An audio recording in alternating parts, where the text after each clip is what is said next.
Selamat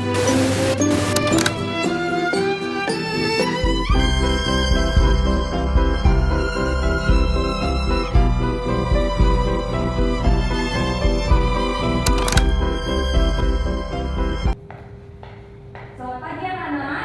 Selamat pagi, Bu. Bagaimana kabar kalian hari ini? Baik, Bu. Sehat. Ada yang sudah hadir? Hadir. Hadir semua. Oke. Sebelum kita mulai pembelajaran kita hari ini, untuk ketua kelas silakan untuk memimpin doa terlebih dahulu. Baik, Bu. Pak doa. Pak aja. Kalian sebelum belajar apa yang kita berdoa terlebih dahulu, berdoa. Doa selesai. Silakan. Tadi ada yang bilang kabarnya sehat, baik. Dari wajah-wajahnya juga ibu lihat cerah-cerah semua ya hari ini. Ada yang cemberut juga, mungkin berpikir hari ini apa ya dikasih gitu ya. Oke, anak-anak semuanya, hari ini kita akan lanjutkan materi kita, yaitu mengenai statistika, khususnya tentang bagaimana cara untuk menyajikan data. Gitu. Nah, materi ini itu akan kalian sering temui nantinya dari kehidupan sehari-hari, khususnya yaitu tentang data. Itu.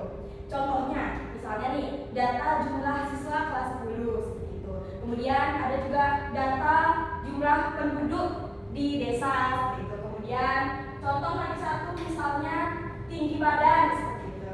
Nah, jadi supaya lebih kalian memahami data tersebut, kalian menyajikan data itu harus dalam rapi anak-anak supaya lebih mudah untuk dipahami.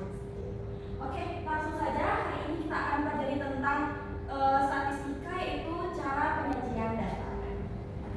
Oke, anak-anak semuanya, coba sekarang perhatikan di layar. Sudah ada yang belajar sebelumnya? Sudah. Kemarin ibu sudah share materi di WA group. Ada yang sudah membuka? Sudah.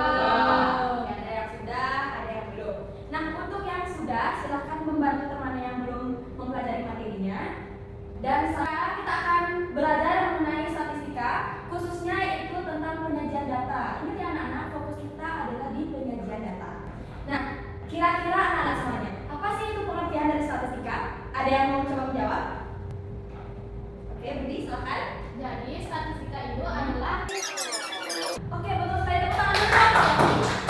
Ya, jadi benar banget yang dikatakan oleh Budi, bahwasanya statistika itu adalah ilmu yang mempelajari cara mengumpulkan, menyajikan, menganalisis, bahkan menjelaskan data seperti itu. Nah, untuk penyajian data itu dapat berupa tabel dan juga dapat berupa diagram. Nah, dengan penyajian data berbentuk tabel dan juga diagram, maka data yang kita sajikan itu nantinya akan terlihat rapi dan mudah dipahami. Ingat ya anak-anak, kuncinya itu ada dua, rapi dan mudah dipahami. Ya, bagus sekali. Oke anak-anak semuanya, supaya kalian lebih memahami dengan baik materi ini, mari kita lihat contoh di slide selanjutnya. Nah, ini seperti yang ibu sampaikan tadi, bahwasanya data itu misalnya seperti nilai ulangan matematika seperti itu. Nah, coba kita lihat contoh. Nilai ulangan matematika dari 10 siswa, nilainya ada 70, 80, 75, 60, 90, 85, 70, 75, 80, dan juga 60. Nah, menurut kalian data ini acak nggak? Acak ya. Nah, maka dari itu anak-anak semuanya, kita bisa menyajikan data yang tadi itu dalam bentuk tabel frekuensi. Nah, seperti yang sudah dijelaskan di slide sebelumnya tadi, bahwasanya ada dua cara dalam penyajian data, yaitu bentuk tabel dan juga bentuk apa? Betul sekali. Nah, bentuk tabel itu biasanya kita paling sering gunakan adalah tabel frekuensi. Nah, anak-anak bisa lihat di sini nilai 60, frekuensinya 2. Jadi itu artinya seperti ini anak-anak. Coba kita kembali ke slide berikutnya. Kita lihat nilai siswa yang nilainya 60 ada berapa? 2. Ada 2. Maka dari itu frekuensi nilai 60 adalah 2.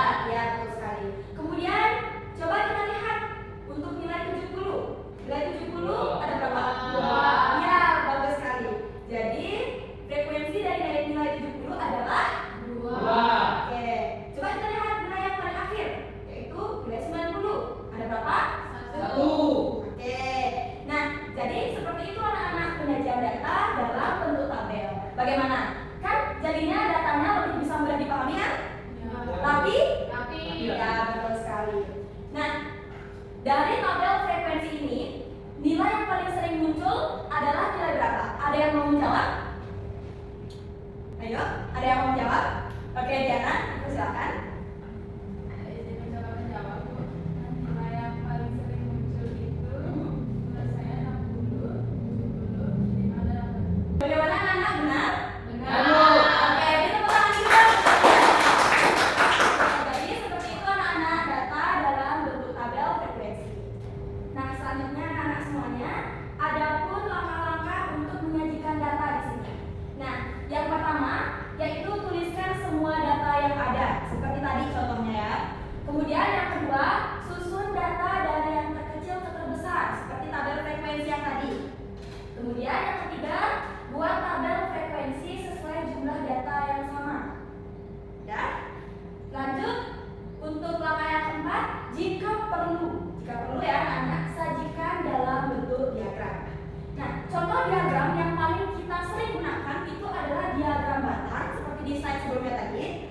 Setelah diagram batang ada diagram apa? Lingkaran. Ya, diagram lingkaran. Kemudian ada diagram? Garis. Ya, betul, diagram garis.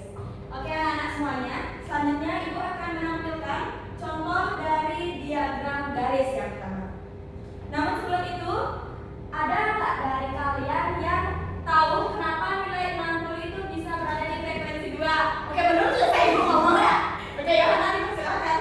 Menurut saya 60 ada di frekuensi 2 karena jadi 60 itu muncul 2 kali. Oke, benar?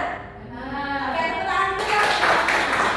Oke, jadi diagram garis itu berbentuk seperti ini anak-anak semuanya. Dan data-datanya ini itu disesuaikan dengan frekuensinya seperti itu. Oke, contoh selanjutnya yaitu tentang diagram batang. Nah, kalau tadi kan garis kan ya, makanya namanya diagram garis. Nah, sekarang bentuk batang, makanya namanya diagram batang. Sama juga seperti tadi. Jadi 80, nilai 80 frekuensinya 2, makanya berbentuk batang dia dan mengarah ke frekuensi 2 seperti itu. Oke, selanjutnya yaitu ada diagram lingkaran. Nah, karena diagram lingkaran ini berbentuk lingkaran, maka dari itu namanya adalah diagram lingkaran. Sekali. Jadi bentuknya adalah lingkaran. Nah, untuk persen-persennya ini bagaimana cara menentukannya? Ibu akan bahas di pertemuan kita selanjutnya. Oke, baik anak-anak semuanya, untuk mengetahui pemahaman kalian mengenai penyajian data, Ibu menyiapkan kuis. Bagaimana, siap? Siap. Siap ya. Kuisnya cuma 2 kok. Ini nanti sistemnya cepet-cepetan ya, angkat tangan. Oke, bisa dimengerti? Bisa. Oke, langsung saja ke pertanyaan pertama.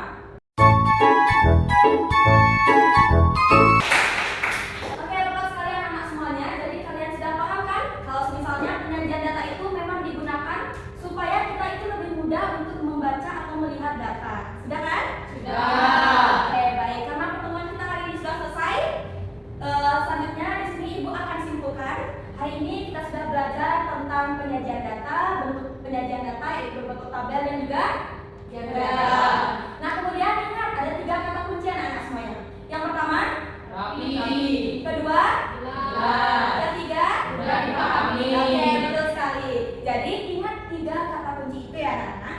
Oke, untuk materi selanjutnya Ibu akan membahas tentang diagram lingkaran. Kemudian Ibu juga akan bahas tentang ukuran pemusatan data yaitu